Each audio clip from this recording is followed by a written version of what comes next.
Wrap-up show. Rob Brown here with you, along with Jimmy Hodge up in Chicago and Jake Crane in Tupelo.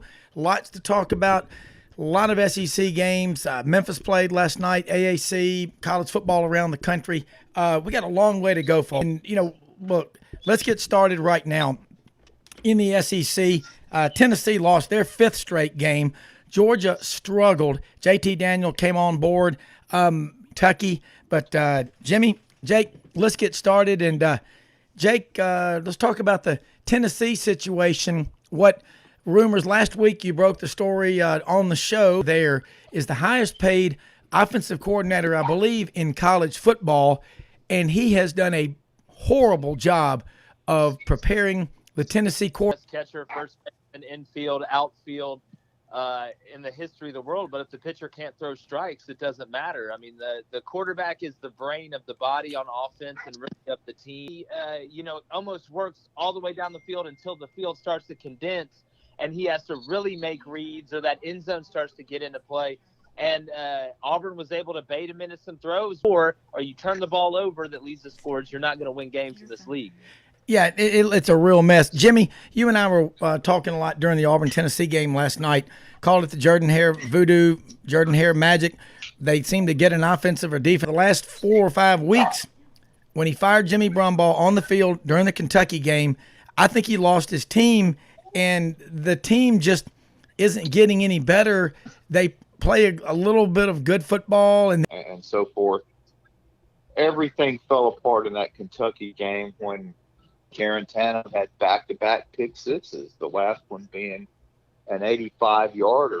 And when you're moving the ball well and then you get down in both sides of the ball and they just romped to an easy win. I thought last night, after having a 3-week break, as did Auburn, Tennessee came out really prepared. They really moved the ball away with a beautiful drive. And, you get down to the inside the 10, and then you have a guy that's in his fourth season. And it turns out, I guess, in the this season, Garantano has had 4 pick sixes, and that's the most in 100 yards total offense. Tennessee won the time of possession. They had 28 first downs to Auburn's 23. But, none of that stuff means anything. Mistakes out of that position, and certainly at critical times. Well, look at the rushing yardage. Tennessee really had their way with Auburn's defensive line. Looked like Daquan Newkirk and Tyrone in the second half, but DJ Williams and Sean Shivers did a good job. But it's shocking to see teams run the ball and have their way with Auburn's defensive line the way they're doing it this year. Tennessee has 4 kids on the Jake, here's a quick question for you. I know Tennessee has 6 or 7 of the top 30 kids in Alabama recruited and committed to this class. Auburn really is Warden Valley, a high school teammate of Bo Nix. Patrick Nix coached him. He's now the coach at, obviously, Phoenix City Central. But the narrative, Caleb Johnson from Trinidad, it seems, but Dylan Brooks out of Roanoke. His uncle, Cedric McIntyre, all-SEC running back at Auburn in the mid-'70s. Then you look at his cousin, Jarris McIntyre, 01. I think they do. I think there's another guy they have a chance to flip on that list, and I'm not allowed to say who it is. Sure. But it's a really high-profile guy that I think you hear. You have good arguments, but at the end of the day, if you have the best players, there's a lot of different schemes that work. And the way you get the best players, and it's not always the 5-star guys. There's 3-star guys and guys that aren't even ranked that have turned out. That's not what Auburn is, and what's going to happen, everybody says, oh, well, they lost a lot of offensive linemen last year. Well, see, here's the problem. Basically, you're saying it's recruiting, but in a different way. Now you're seeing at Alabama, and that's why you see what they're doing, and at Georgia most of the time. But at the end of the day, it's very simple. The team with the best linemen is probably going to win, and Auburn has not been the team with the best linemen. Compared to their rivals, number one, LSU has signed 19 offensive linemen in the last 4 years. Georgia 18, Alabama 16, Auburn 12. It was a guard out of Olathe, Kansas, a 5-star recruit. Played tackle at Auburn, finished after the 2017 season. That's your last big-time tackle that Auburn's had. Offensive line talent, because you're right. Georgia it's a road grader against Auburn. Tennessee, same thing. Alabama, their offensive line is the best anywhere because Georgia's offensive lineman was just mowing down Auburn's defensive line. And that's why Auburn's linebackers in that game were taking so many hits. Now, Owen Papo and Zacoby McClain, Texas A&M, Florida, whatever. And that seems to be the problem, Jake and Jimmy. And we've got Rob Anderson is on here with us, going to come in a few minutes with us. We're going to talk some Georgia high school football. But, Jimmy? I think, Jake pretty well summed it up. I mean, look at Tennessee yesterday or last night. What they had, almost 240 yards rushing at the red zone. And why you would go away from the running game is just beyond me. Because when you're able to run the football successfully, and especially when just pounding right between the tackles, and again, when Tennessee got down there close, it seemed like if Auburn made getting too cute. Yeah. Absolutely. Yeah, and they just kept looking for ways to screw it up. And I mean, that was a horrible. Jim Chaney is not doing a good job down there. Georgia this year has signed more in-state kids. They've got them committed, at least 10 of them, than I can remember in a long time. Last year, Kirby Smart went all over. You can't fall far behind. You can't. Auburn can't have a 20th or 25th ranked recruiting class in the Western Division and expect to compete for the championship every year. Yeah, but there's a number. Of course, occasionally they get a few of them in, and you wake up with a Zacoby McClain or something like that almost leads the conference in tackles. So. Yeah. Jake, Shoney, I've known for a long time, went to Auburn with me. You follow recruiting, and so do you, Jimmy. Jake, the offensive line. Yeah, I mean, Georgia's, one of the places Auburn goes to get not only players in football, but look what Bruce Pearl's done in basketball. We shouldn't be at this point. This is my whole point. Yeah, you got to go find guys, and that's true, but you're in year 8. It should be a machine now. Yes. You should be able, because of Caleb Johnson, and then get left at the dance. So I'm interested to see how that goes. They basically got to keep him now, regardless of what type of player they think he is. But yeah, to answer your question, there's an unbelievable amount of talent in South. I mean, again, it's so hard to get information on it, but it looked like he was able to run, but they held him out in the second half for the most part. Yeah. But I've said it before. I think he'll be fine. I was surprised that he didn't go back in. I think he kind of kept himself out a little bit, but I would be shocked if he didn't play in this Iron Bowl. Okay. Hey, all right, let's look at another one. Jimmy, I'm going to go to you. Georgia and Mississippi State last night, 21 yards rushing. Jimmy, what's wrong with Georgia besides the quarterback problem? What's wrong with this team? Well, I'm just not sure. I mean, I involved, but Georgia had, 8 yards rushing? Yeah. Georgia with the offensive line that just available the option of not playing, and they chose to play because the players wanted to play despite having only 49 scholarship players, 31 for 40. I mean, it was just stunning to watch, and you got to give Mississippi State all the credit, and the guy is a good football coach. No, there's no doubt about that. Shoney, again, you live down there in Valdosta. You are on the tip of the spear and seeing a lot of the best high school football players in the country. You're also surrounded by a lot of games that Georgia was not ranked in the top 10 when they played a game. I don't think they're going to move up in the rankings any after last night's performance. It was a win in Athens at Dooley Field, Sanford Stadium, 31-24 over Mississippi State. Lucky after Jamie Newman opted out on them late in the summer. So they're almost willing to put up with whatever there's needed to be put up with, to get to the finish line this year. Well, Stetson Bennett said 8 yards net rushing. I mean, you're not going to beat anybody good if you can't run the ball. And when you're throwing the ball like they did last night. I'm convinced of that. Of course, most of the folks I know down here, Kirby can still do no wrong. Yeah, well. If they could, I tell you what they would do, though, they would trade you back for once Chaney was gone. Yeah, but let me throw this one to back to Jake Crane about Jim Chaney. Look, you're right. 2017, that was the best Jake Fromm ever looked. He'd come in, And apparently, even when they're one-dimensional, they don't want to stay with that dimension. So, at the end of the day, you're not putting up points. You're not able to develop a quarterback. Your offense continues to turn the ball over and lead the loss. And I'm going to be honest with you. They go play Vandy this week, and I don't know, man. I don't know. Vanderbilt hung with Florida a little bit, so obviously they've not quit. This is probably one. It's an in-state. In that period, about almost 70 years, only had 7 losing seasons.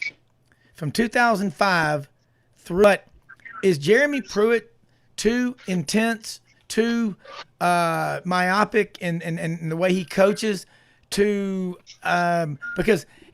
Jim Chaney, nothing's happening. Absolutely have to solve the quarterback situation. I thought for the first time last night when they brought Bailey into the game, he actually looked like he halfway knew what he was pretty impressively on a couple of possessions. I know it was mop-up time and all that, but still, though, it wasn't like this in Tennessee's situation.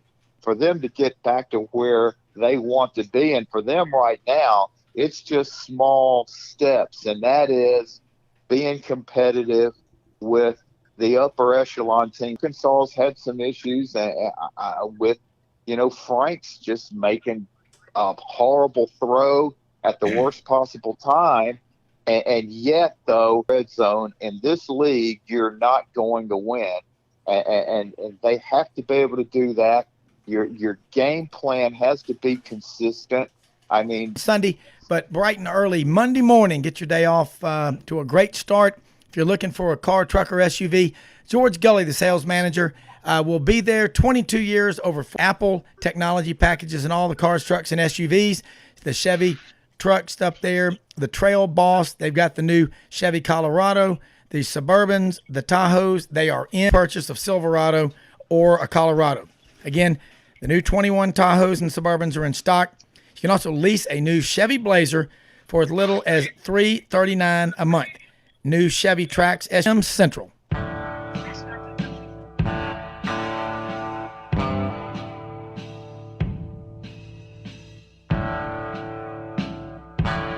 Hardaway. When I want to throw a party for friends or family, I want it to be a taste of Memphis, and that means Corky's Barbecue. Order online or call ahead and pick up at their speedy drive-thru. And Warner. Rob, we have fresh cut Fraser fir Christmas trees, tabletop trees, wreaths, garland, and mistletoe in stock now. Hey, all timeless gifts. I know Santa would be proud to come up there on Singleton Parkway or Highway 51 North. Remember, 2 locations to serve you. 7170 Highway 51 North. Old South and Turnrow. Every man needs something from Hewlett and Dunn. Do you ever wonder what to do if your employer doesn't offer a retirement plan to participate in? Many people assume financial plan on track. Duncan Williams Asset Management. We're here for you. Okay, Rob Brown back here with you. Sidelines.live Sunday afternoon for anyone that wants to know anything about college football and recruiting. Oh, man, well, I appreciate it. Well, yeah, I mean, we started about 6 months ago, man. We've had to pass the ball better. How can they pass the ball better? What are they doing schematically that's not working? And like we talk about on here. So it's just real conversation. We do basketball as well and baseball as well. Really salient points during the break about Georgia's quarterback situation, and let the listeners hear what we were talking about. Well, he was going to be their quarterback of the future, and then you had this traffic jam really that took place all of a sudden in the Georgia quarterback room when he was actually going to be cleared to play. And even after he was cleared to play, I think it was obvious the coaching staff was concerned about his maybe. But I was just curious of how maybe I answer my own question, but how Carson Beck kind of got lost in the shuffle, because when you don't have spring practice, get lost in the shuffle through no part of his own, or how did this entire scenario unwind? That's the way I always heard it was for early in the spring, in the summer, that he was experiencing issues, and then he wasn't around. Georgia had everything. Think about Justin Fields leaves after 1 year. you're looking at Tennessee, Moore or junior. He was never better than he was as a freshman at Georgia, and people may argue that, but I'm absolutely firm in that belief. But let's move on. After the show yesterday, and just got back about an hour ago, and when watching at Red River Ford Toyota, I was over there watching the Arkansas LSU game. But they started off with a couple of 3-and-outs before they scored. LSU looked better. What was the takeaway from that game? I'll start with you first. In the second half, throwing off the same spot that he throws off of in 7-on-7. And when you're not able to move them, it's almost like muscle memory. And then the chemistry is better with the receiver. And I was surprised you just hang around. They took the lead. But another surprising thing was Arkansas's lack of success on offense. I thought their inability to run the ball. I mean, Felipe Franks isn't exactly Barry Sanders, and he was their leading rusher with team that is stacked up. They don't have a lot of depth. They had 5 or 6 of their defensive starters or key players on defense who didn't play. You've got to, the takeaway from that play. I know they had some guys out, but I just thought they were too vanilla and kind of almost thought they could just big boy themselves through that game, and they're just not at that point yet. That's what surprised me. And that's where I was going to go. I was going to say, but you know what? Everybody's had players. Saw that. There was almost everybody was picking Arkansas, and they're not ready yet to be a prohibitive favorite against India. That's a program that is going to get a lot better, and that's just going to make the SEC West tougher. Right. He signed a couple of kids from down in Disarray. What a good guy Coach Pittman was. Yeah. And they were so excited when he got that Arkansas job, they didn't know what to do. Yeah. Yeah. And I mean, Sam Pittman is just he's from El Reno to be successful. Again, Georgia, the state, will probably have 250 Division I kids this year go sign scholarships. The Dogs right now have 10 committed. So those other 240 are going somewhere. Looking at what Arkansas is doing, this staff has a lot of connections in the Deep South, and I expect them to beat the trail down there, as well as Texas, Missouri, Oklahoma in that area, as well. Alabama. They've got some games left.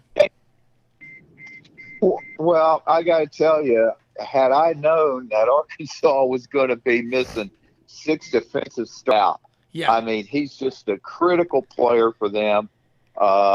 He's, I think, an NFL player, but they didn't have him against Auburn, didn't have him yesterday. And your ground game was poor on that drive. I think it was in the third quarter inside the 5-yard line.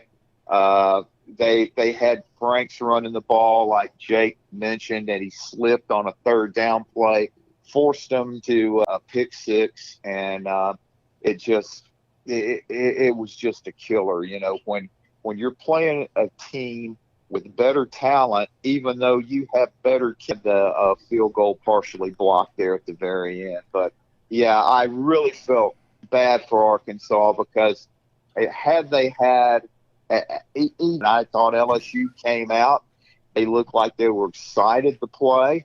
I thought Finley played well, made a couple of really nice throws. The go-ahead touchdown was the players that were out. You got to go with what you've got, and just when you harp on things like that, you begin to make it okay for your players to make excuses. So he's very, very. Yesterday, Memphis played Stephen F. Austin. Mitch Davis was on the show yesterday. Not a whole lot to talk about that game. That's a game Memphis won 56-14. But typically the testing for the China virus is what is it?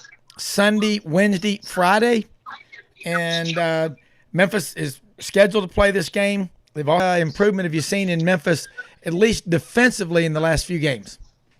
Yeah, I mean, Stephen F. Austin, I don't want to take anything away from them. I don't know how much you can, really take from that. They lost a coach there that's really good. I don't know. Against every look possible. Now their defense is tackled a little bit, so they're a little bit different team. But, I never feel good about playing the triple option, and I even feel worse about it playing it on the road. So we'll see. You talk about having to play. Is down the middle of the field to where the defense has to back up, and then they just kill you underneath on those runs. And that's why it's hard, because you don't see it week in and week out, and you certainly don't see it in practice. Kennesaw State, it's amazing. Georgia Southern, there's a ton of talent out there, And it's like we're all going to, Fresh Market and buying the most expensive groceries. But if we leave them in the back seat for a week, and Memphis, their program, and Jake, that's great stuff that you just said.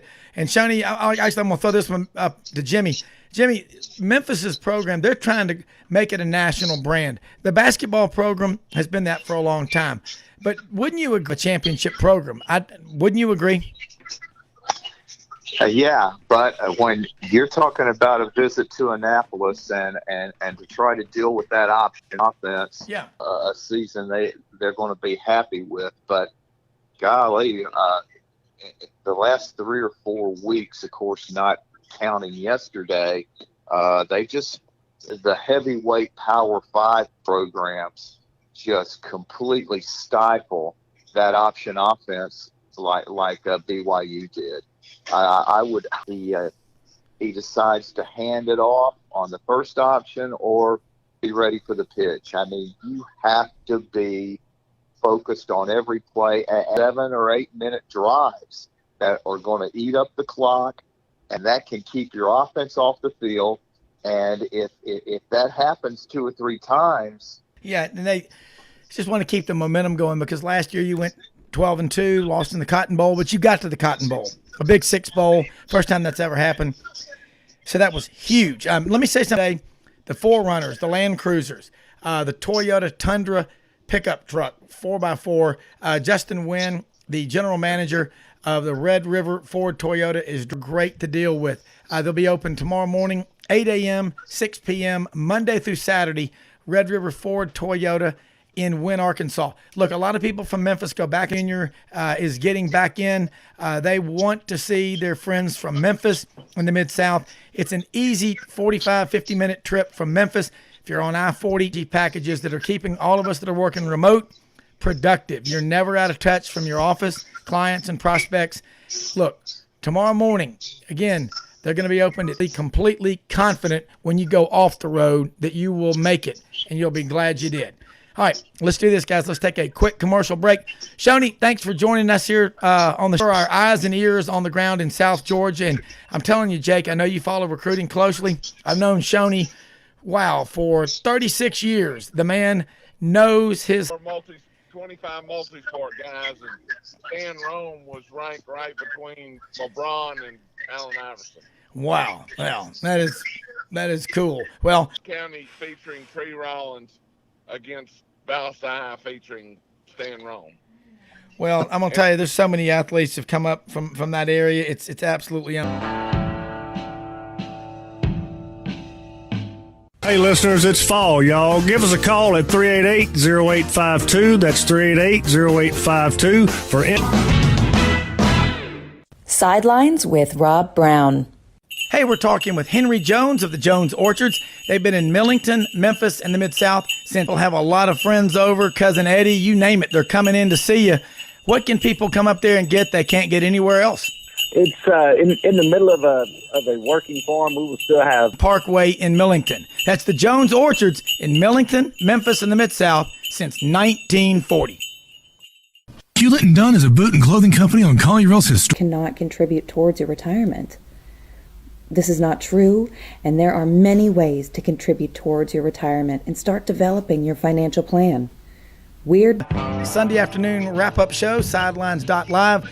Jimmy Hodge up in Chicago, Jake Crane in Tupelo. And, man, we're joined by a very special guest, Mark Schleybaugh, ESPN, to talk with us. Give us your thoughts. I know you just said during the break you were at the Mississippi State-Georgia game up in Athens last night. And what was the takeaway from that game? Georgia's running game. I think Georgia only had 8 rushing yards. JT Daniels played well. I talked to one of the guys on staff there yesterday. The difference in SEC speed compared to the Pac-12. So I think it just took him a while. But I think if he can play well the rest of the year and then gone. And Jim Chaney was really effective with him. He's gone to Tennessee now. Jamie Newman, we know the situation, but does JT Daniels, with what you saw of him, cartilage damage and whatnot, but he's got, I think another big thing about last night was, the receivers stepped up and made some plays. And granted, it's Mississippi State, and we saw what I think it's a good, there's pretty much not much left for Georgia to play for this year because I don't think there's any chance Florida's going to lose twice. But yeah, talent percent, Georgia number 2 at 82. Without the dominant quarterback, look what happens. I mean, it's clearly, and that's a similar problem they have. It doesn't mean that they're not good. It's just that they're not getting developed. But what are your thoughts on what's going on at Tennessee, knowing what you know about Jim Chaney, what he did at Georgia and other places? Yeah, I mean, it's and now I will say that Indiana win looks a heck of a lot better than it did at the end of last season. But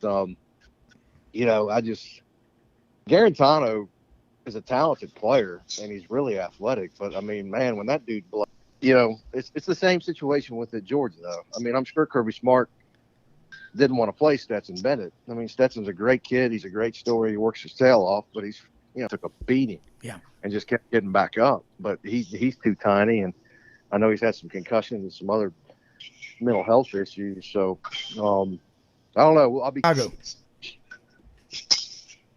Well, I got to tell you, Mark, I was just stunned watching that Mississippi State game. How, you'd heard that, and they really showed up. And I just wanted to ask you in person.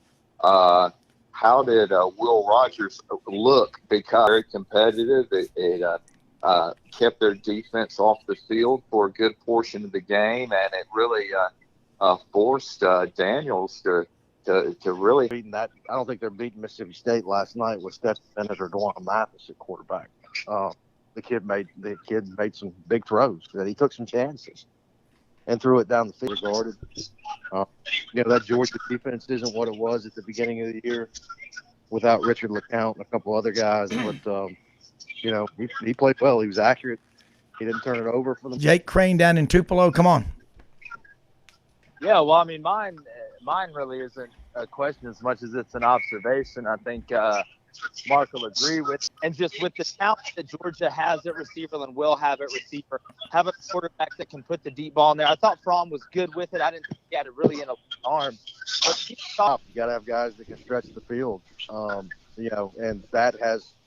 since that class left with Nico Hardman and Terry Godwin, they had 2 or 3 juniors leave at that same time. He's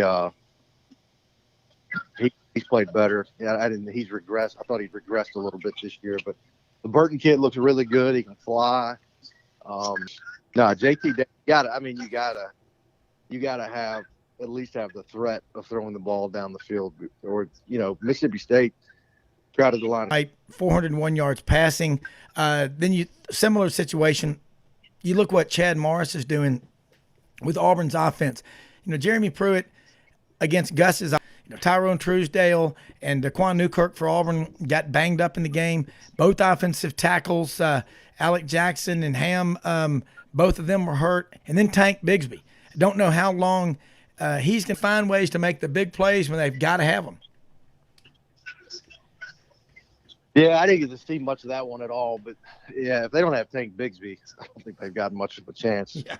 Against Alabama, any better than everybody else in the country, clearly. Head and shoulders above everybody else. I just think they're the most complete teams in terms of big play, explosion on offense, and the ability to stop people. Ever since that Ole Miss game, I think they played a lot better. It's 30 degrees cooler. I mean, it's just everything changes fast. But, I'm just looking around. Another question I have before we go back up to Jimmy is Ole Miss. They didn't get to play against A&M. A&M looks like Ole Miss. I got a lot of Ole Miss guys in my hunting club over in Arkansas, and we were talking about it last night at about beer 30. The defensive lineman. Notre Dame split, and then there's clearly. I don't think there's the Big 12's out of it. I don't think there's a clear number 2 in the Saturday, and then I think they still got to play Auburn and Tennessee, the games that are canceled, and I guess they could end up playing. The Ole Miss game on the 19th. Is that right? December 19th? Year 3, this is when you should start seeing results. But they could, if they were to win out and a couple other people slip up, they could certainly backdoor their way into the playoff. Yeah, they're fun to watch with someone like Alabama. And they had more yards on Alabama than any Alabama team in that school's history has ever given up, but they still lost by 17 points or whatever. Can Lane Kiffin, 1963, it's been the same 6 schools, Auburn, Alabama, Florida, Georgia, LSU, and Tennessee.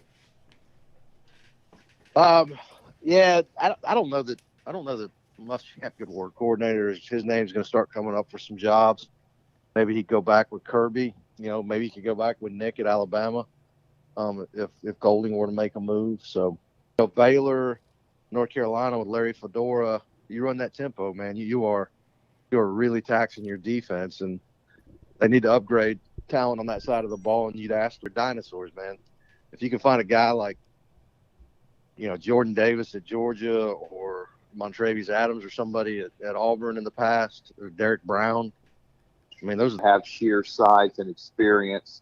And then the way the transfer portal is starting to work out over the last couple of years, it appears there's certainly going to be competition for a lot of these Power 5 programs that don't feel they have the depth they need up front on both sides of the ball because cheating and everything else that goes on for kids coming out of high school. I mean, there's going to be a ton of backdoor, under the table recruiting going on. It's first heard about the possibility of that rule becoming a reality. The first thing I thought about was Kentucky basketball. Do you think they wouldn't have a field day with that? Yeah, heat for it already. My hope is they still have the 1-year rule in SEC. They waived it this year because of COVID, but I know he does not want to deal with that among the SEC. Closely, and again, talking about this immediate transfer, a 1-year deal, how many guys, and this is Jake and Mark, they played together for about 5 weeks and played Christian Brothers High School, Briarcrest, MUS. They all stepped up to play them. 3 of the top schools here in Memphis, all private schools. Guys are likely to reclassify. What percentage would you guess? And then I want your thoughts on that, Mark, what that could do again. To give you a percentage, let's just put it that way. So it's basically turning into free agency. And again, nowadays you have super teams. LeBron started it. Now you see it all in the NBA, and I won't be surprised if you see humbles them. And now if it's looked at as just a 50, either I'm going to be good or I'm going to transfer or whatever, then it's going to take away the part that helped a lot of guys who did transfer that maybe transferred. Because, to be honest with you, I'm really glad that we have Greg Sankey, and hopefully he makes the right decision, obviously, after this 1-year hiatus with COVID. Yeah, I agree. Too much of a good thing isn't always good. It could be terrible. They're all fighting over the same players coming out of high school for the most part anyway. But, we've gotten away from, we for whatever reason, we have gone. Yeah. And he's going to play somewhere else. Yeah. So I think it becomes too easy of a way out where if you're finished for a game or something. Well, he said that he had a kid, got in trouble 3 times because of demerits, and he called him to his office. Said, you guys are talking about seniors reclassifying roster management going forward for the next couple seasons, just because the NCAA gave all these guys an extra year of eligibility. I mentioned Pure Youth. That's just one of the teams here. Melvin Cole's the coach. He's been working 8 or 9 years with some of these kids, but they had a handful, and all of a sudden, bam, these kids are looking out there in college football. You're also a hell of a writer, too. You've written, 13, 14 books, but could you stay for a couple more minutes after this commercial break, and we'll let you go? Yeah, let's do that. My wife's going to start yelling at me. Covington Pike in Memphis. George Gully, the sales manager, 22 years, over 4,000 customers. The Karras family, nearly 70 years in the car, truck, and SUV business. Not because they're lucky. Contact with your office, with your clients, with your prospects, with these Apple technology packages. You can text without even having to touch your phone. You can do it on the button. It's a voice text. It is amazing. Check them out. Rachel, Christian, George Gully, the sales boss, is a great-looking truck. Check it out. Jim Karras Chevrolet 2000, Covington Pike in Memphis. We're going to be right back. Mark Schlabach, ESPN.com, is with us. Jimmy Hodge up in Chicago.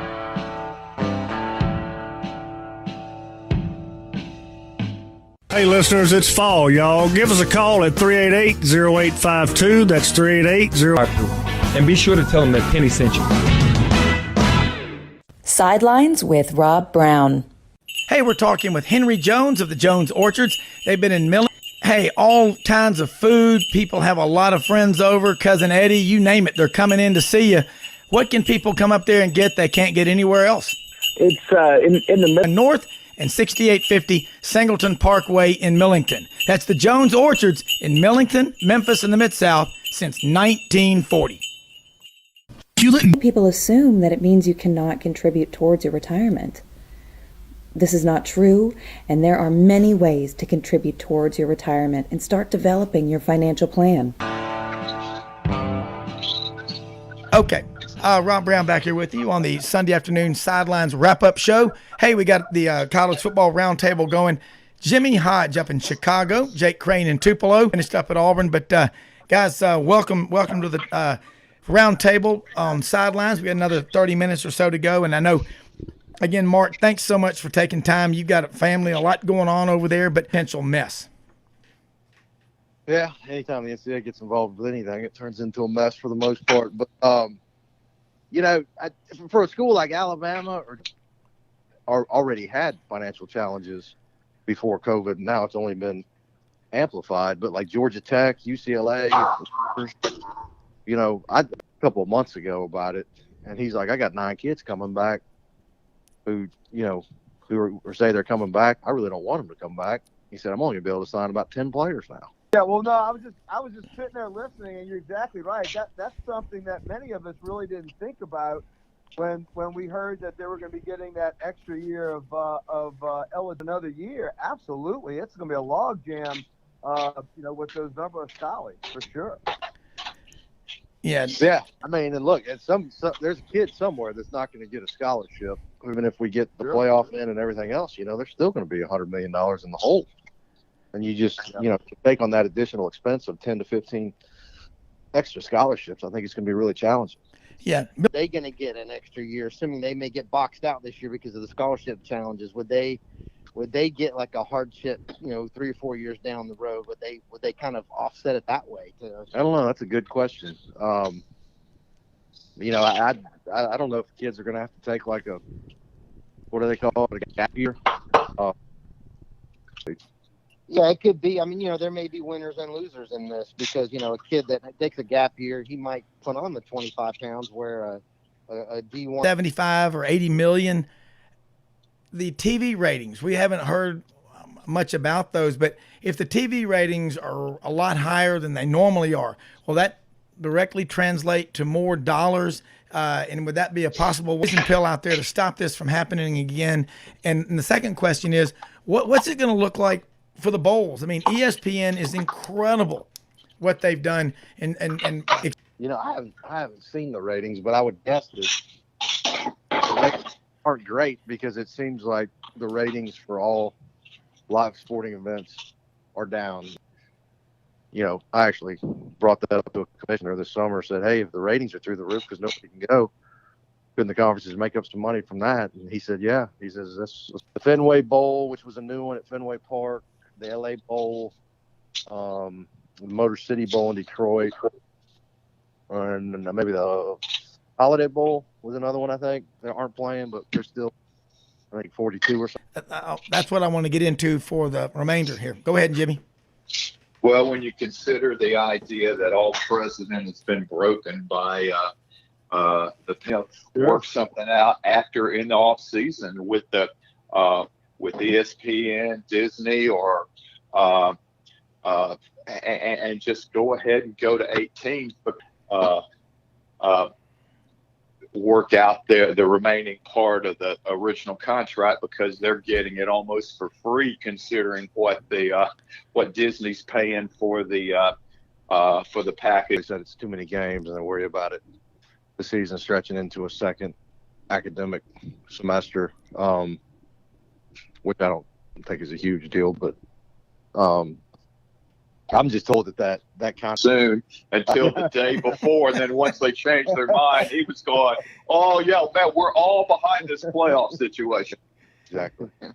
Wow. I mean, that's a good. The good news, we get through the playoff, and then the bad news would be we lose all the revenue from the NCAA tournament again, which would put a lot of schools in worse financial shape in terms of contact tracing. I mean, if one kid tests positive, your entire roster's shut down. Mark, trying to track yeah, games. I mean, it's going to be really, really. They're recovering. I mean, and I don't want anybody to die or be terribly ill or whatever. But do we know of any people that they're going to keep moving the goalposts back? The laws of exponential math it's going to have to come to that, Rob. Especially when you're dealing with basketball. I mean, it's the impression of how many people could get sick. I mean, it's not the hard data and the hard science. It's the perception, and that's why we get looked at upon, have that outcome. Yeah, and then and Mark, that's the other thing. We've got a couple of vaccines out there, and I just got a text from one of our listeners, Maury Gaston, who was on the show with us last week, talking about doing it right now because it's about to change in a positive way, I believe. Yeah, it is, and they got to mass produce it, and I guess there'll be questions of all and Masters in April and everything else. Yeah, and Mark, I got to tell you, I'm like Billy and all of us. We love watching you. You're you're rational. You're pragmatic. It's almost like you're a mechanical engineer as they think about everything they're saying, and that's obvious with you. So, man, double thumbs up. You're fantastic. But Jake Crane, I know you got another question or so here while we've got Mark on. And again, something that was kind of expected, trying to get it out of the way for 2021. But just that's what I got. No, Mark, always enjoy talking to you, buddy. You do a great job. And if there was one guy I had to watch and wonder where the Auburn game was. I don't know Will Muschamp, but I like that guy. I mean, he's just I know he's done 3 tours at Auburn as a GA with Wayne Hall and on Terry Bowden's staff, and then with Tommy Tuberville 06 and 0. Marty Smith and Ryan McGee driving around in the pickup truck with him because he lived in Rome. He lived in Gainesville for 10 years, and it hadn't worked out as a head coach, but he's a great defensive coordinator and recruit. Football coach, he. I think at Florida he hired the wrong coordinator and had the wrong quarterback. Which cost him there. But I mean, South Carolina, that's a hard job. Retire a millionaire. Oh, golly. Generational wealth. Fire me now without cause. No, fire me.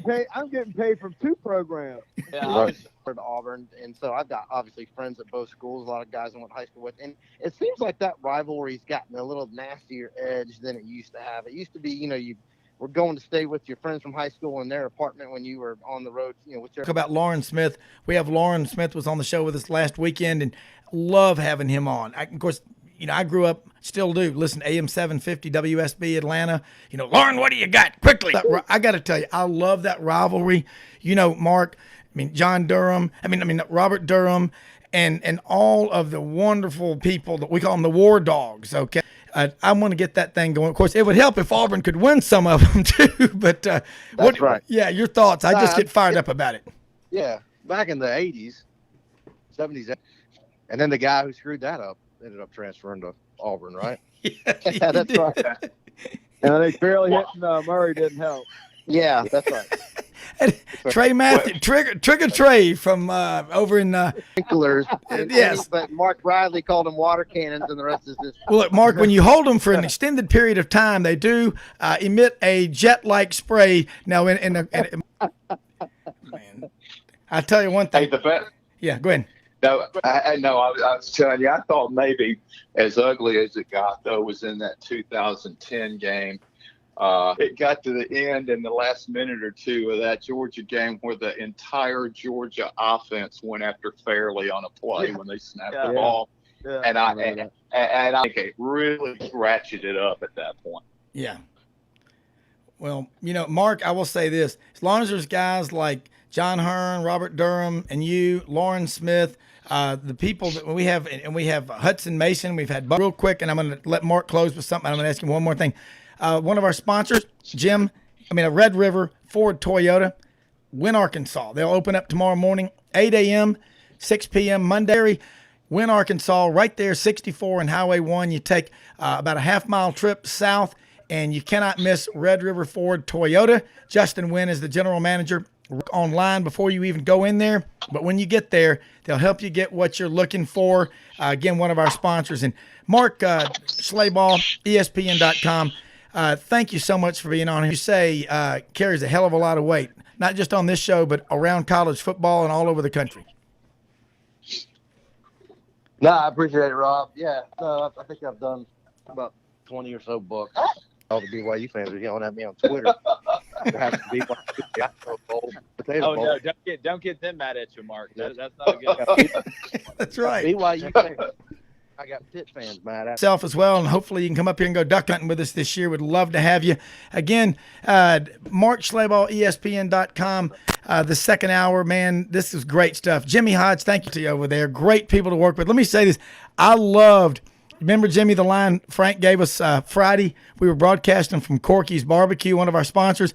He goes, I am currently in Bingle 1, and we are – I love it. Bingle 1. I mean, this is great. The RV. I mean, you know, I can imagine – I remember that line in the movie Convoy when the guy goes, sponsor. All of our sponsors, please support them. We are here to serve you, to give out great information. Again, support our sponsors. Everybody have a great week. Thanksgiving. Hey, thank you, guys. We'll talk to y'all this week. Rob, now you got to get quartered. That's oh no. Hey, this has been great, everybody. Thanks so much for listening. Hey, our time is up. We thank you for yours. Don't quit because your time.